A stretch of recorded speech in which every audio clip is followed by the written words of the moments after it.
Estamos aquí con Recunits haciendo una visita en los estudios de la cadena SER. Aquí vamos a ver lo que nos explican ahora y nos enseñarán las cabinas de audio.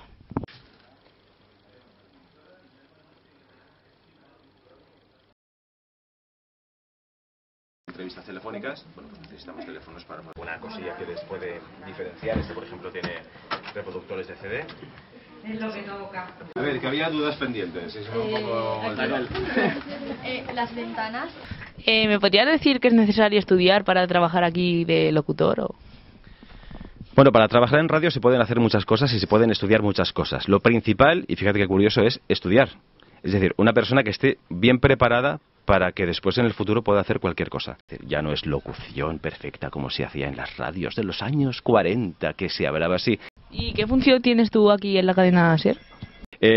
Aquí hago de todo, desde marcharme con unidades móviles, hago labores de producción, atiendo a vosotros.